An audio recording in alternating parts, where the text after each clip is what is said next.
All right, welcome to Talking Investing. I'm Tom, and as always, this is not financial advice. Today, we're talking about Bitcoin and the Bitcoin miners. This is our weekly update edition, but I really want to focus on what happened over the weekend. We're going to talk about what's going on with Bitcoin first.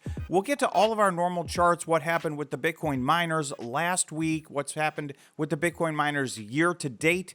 But there's a few critical things, and Bitcoin is at an absolute key level right now as we speak. So I want to go through all of that and see where we've come from and where we may be going next. So as always, this is not financial advice. I want to start off by talking about volatility and talking about expectations versus reality. On last week's weekly update, I talked about the fact that most of the people out there were talking about how low was Bitcoin going to go. We tested about 53,500, and when we hit that, there was fear, extreme fear. We're going to look at the fear and greed index. People were talking about lower numbers, 52,000, 48,000. A lot of people were talking about maybe $40,000. So consensus was that the next move was to the downside. There was a lot of fear. We had Germany, Mt. Gox, some other big things happening that were putting potential downward pressure. So as is so often the case, when we all expect one thing, the exact opposite thing happens. And that is what has happened over the last week, particularly Friday, Saturday, and Sunday, and now Monday of this week as I'm making this video. We've had a surge upward. Now, there was some geopolitical events.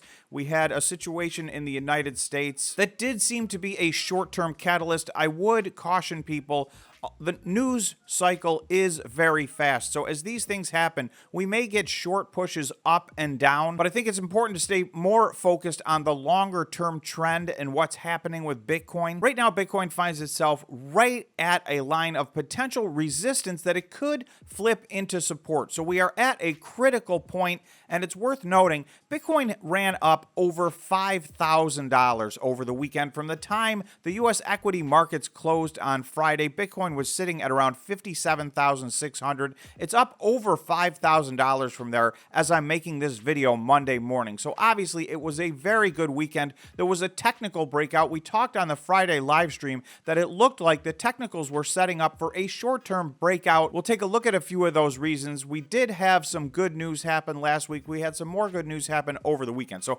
let's get to it and let's talk about it. Okay, quickly, this all started on Thursday with CPI data. CPI data, which is the inflation data in the U.S., this number came in unexpectedly low. This was very good news. And good news on the CPI data is typically good news for Bitcoin. It's also typically good news for the stock market overall. So just quickly, you can see since May, we've gone 3.5, 3.4, 3.3, and now you'll see the June number was 3%. And if you look down here, you're going to see the consensus, the expectation was that it was going to be 3.1%. So that doesn't sound like a big deal, but beating by a little and having this trend moving in the right direction is causing the market to price in a much higher level of certainty of a rate cut in September. And of course, ultimately, that's what all this inflation data is about. Will the Fed be able to do rate cuts sooner than later? So we're now up over 90% chance in the futures of a rate cut in September. And that was, I think, the single biggest catalyst that got the ball rolling here on this short-term push on Bitcoin. Obviously, a lot of other things happened, but this was very good news. It's worth noting later, we'll take a look at the U.S. indexes, and the Russell 2000 had a big, gigantic jump off of this. It's had its best week really in years. Okay, so another thing happened really over the weekend and really most of the end of the week last week. There was gigantic fear in the market. Germany had 50,000 Bitcoin that they had seized, and they were unloading this Bitcoin. So 50,000 Bitcoin obviously is a lot of potential downward pressure on the price of Bitcoin. That stood to add a lot of supply in the short term. This is one of the two big reasons that people thought there would be a lot of downward pressure and maybe we would be hitting much lower numbers in the short term on Bitcoin. But here you're going to see we have an article, German government offloads its final Bitcoin holdings. So in a very short window of time, in just a few weeks, they've burned through all all 50,000 of these Bitcoin. So this is an article on Cointelegraph, and it says the German government officially has 0 Bitcoin left after weeks of dumping its reserves onto the market, keeping the price below 60,000. So again, the giant fear would be that 50,000 Bitcoin would come onto the market in a short period of time, and that would cause Bitcoin at least to have a flash crash, if not a big move to the downside. A lot of people were worried that this was potentially the beginning of a bearish trend, if not a bear market. So as it turns out, we've burned through all 50,000 of these Bitcoin, and actually Bitcoin has gone up in that period of time. So to me, this is showing extreme strength in the short term for Bitcoin. Now, there's another event that we are in the middle of. Mt. Gox has started offloading its Bitcoin, but I think the market is taking a little bit of comfort. We don't know exactly how many Bitcoin are going to come onto the market in the Mt. Gox situation. Watching the market burn through this 50,000 Bitcoin and really not have it affect Bitcoin at all, I think we may potentially have seen max fear, and the market is starting to get a little bit more comfortable that maybe some of these doomsday scenarios are off the table. Now, of course, obviously, we don't know that. News changes fast, like we talked about. We see things move very quickly, so volatility is real, and I always like to remind people, Bitcoin and the Bitcoin miners are extremely volatile, and every time we get consensus, it would seem that every time we get consensus that one thing is going to happen, so many times the exact opposite thing happens in the short term, which is why we try on this channel to stay more focused on a little bit longer time frames and a little bit bigger picture. Where are we in the big picture of this bull market, and do we expect this 4-year cycle to play out like previous cycles? If so, then we are potentially still very early on in the bull market. Another thing that I think is very important is we've seen the fear and greed index get back to neutral. You can see last month we were in greed. We spent over a month in greed on the fear and greed index. If I scroll down to the 1-year time frame, you're going to see a grouping here. Over the last week, we actually dipped into fear and then extreme fear. We had back-to-back days on Friday and Saturday where Bitcoin dipped into extreme fear, hitting 25 on both of those days. That's an 18-month low on the fear and greed index. So it does seem like this bottomed out. This has typically historically been an incredibly good indicator of a good time to buy or dollar cost average in. Obviously, again, there are no perfect correlations, and no one indicator tells us exactly what to do, and no one indicator is perfect.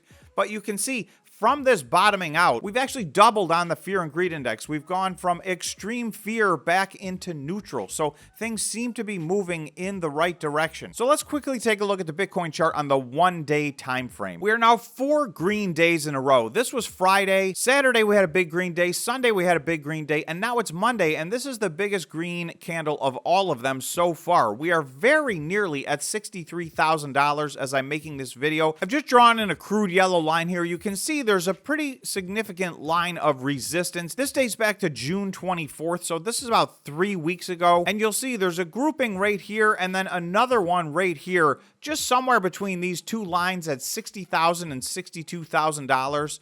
So we are now at the very top of that range. We're actually at $63,000. So I do think you're going to see some short-term resistance, and this is the absolute key point right here. If we can break above $63,000, close a daily candle above $63,000, and then maybe get a confirmation of that, then I think that would be the breakout that we're looking for and have the potential to run back up to some numbers that we were at not so long ago. We had really a 1-month bearish trend. We were hanging out at around $71,000 prior to that. We had a double top here in the $71,000 range just about a month ago, and then we had this really about 1 month of bearish activity. So if we look at the chart this way, if we draw this line, we've had a descending line of resistance, which we've bumped into and got rejected from time after time over the last month. Well, over the weekend, we did break through this. So as is so often the time, once we break through one of these lines of resistance, it's off to the races. So we did have 2 big green candles, one of which we're in the middle of today,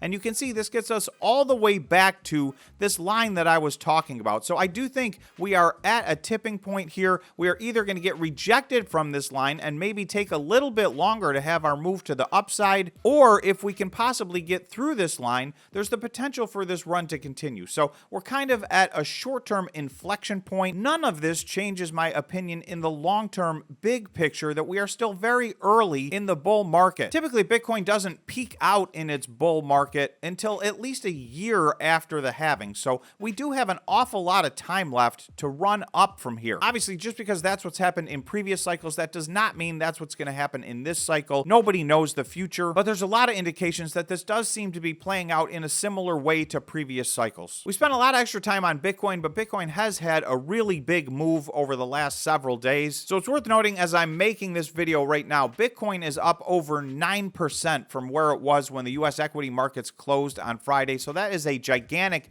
move to the upside. Right now, this morning, the Bitcoin miners are lagging a little behind that. They are all in the green, but they're all up more like 5 or 6 or 7% at the moment. You guys will see where it's at by the end of the day. Anything can happen. We know we do get wild swings even intraday, so we will see where all of these things close by the end of the day. With that said, let's just take a quick look backwards as to what happened last week. I'm not going to spend too much time on this since there was such a big move over the weekend. But if you take a look at last week, we were kind of a split week last week. Bitcoin was up a couple of percent. The Bitcoin miners did not have a gigantic week. They were plus or minus of what Bitcoin did. You can see about half of them were in the green, half of them were in the red. There was one outlier. Iris Energy was down 18%. That includes a big green day on Friday. And there was a reason for this. There was a short report put out on Iris Energy that caused a big move to the downside. It has started to recover. Like I said, it had a big green day on Friday. So far, it's having a nice green day on Monday. Today, we'll see if that holds up. But really, other than that, it was a pretty quiet week for the Bitcoin miners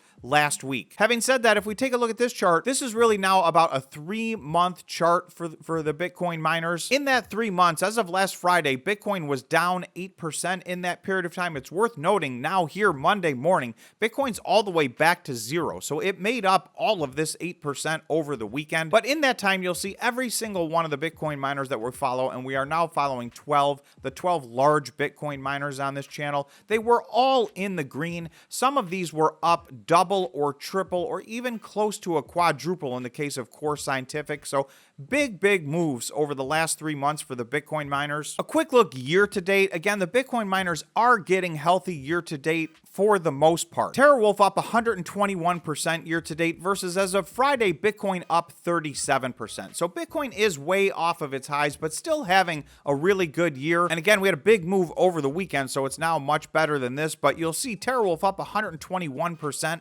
as of last Friday. Core Scientific up 82% year to date. Iris Energy up 72% year to date. And CleanSpark up 44% year to date. Those are the Bitcoin miners that have been outperforming Bitcoin in the year 2024. Just to take a look at the other end of this, as we've noted many times, Riot still remains in last place. This is the lagger, down 37% in the same period of time that Bitcoin was up 37%. So the question mark is there a lot of room to recover here? Is this a potential buying opportunity, or is there a reason that Riot's lagging? Obviously, you guys need to do your due diligence and answer that question, but these are the reasons that I make these charts. I look for outliers. I look for potential opportunities or potential warning signs. Another one that I've had my eye on is Hive. This is the second worst performer in the year 2024, down 22%. So this situation has been improving. The first 3.5 months of the year were pretty much a train wreck for the Bitcoin miners, if you guys remember.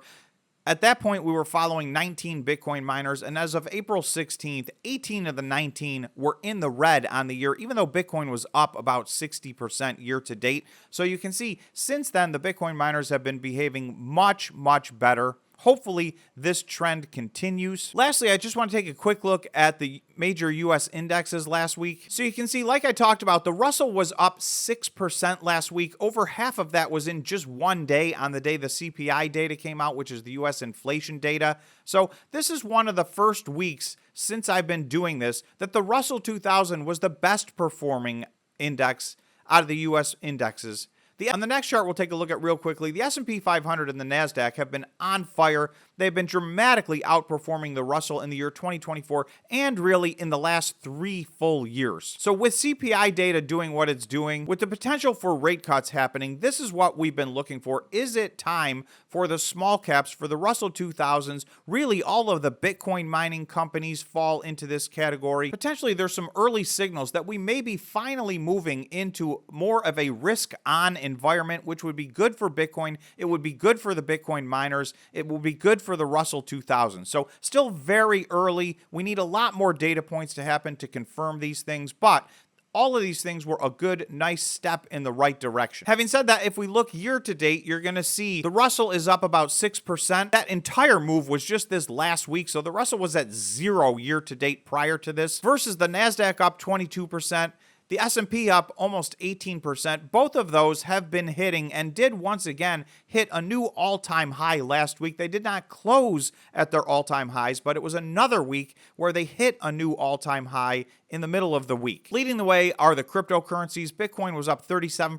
Ethereum up just under 36%. Again, that was as of last Friday. Both had nice moves over the weekend. So we're going to see what this week brings, but there is reason to be a little bit optimistic. Having said that, in the short term, like I mentioned, we are bumping into a potential line of resistance or support. So this $63,000 level, we're going to have to see if Bitcoin can break through that. If so, we may have another leg up to the upside. If not, in the short term, we may get rejected. So obviously time will tell. We'll see what happens. So that is what's going on with Bitcoin, and that is what's going on with the Bitcoin miners. If you guys enjoyed this content, please remember to smash the like button and subscribe to the channel. Thanks so much for watching, and we will see you in the next video.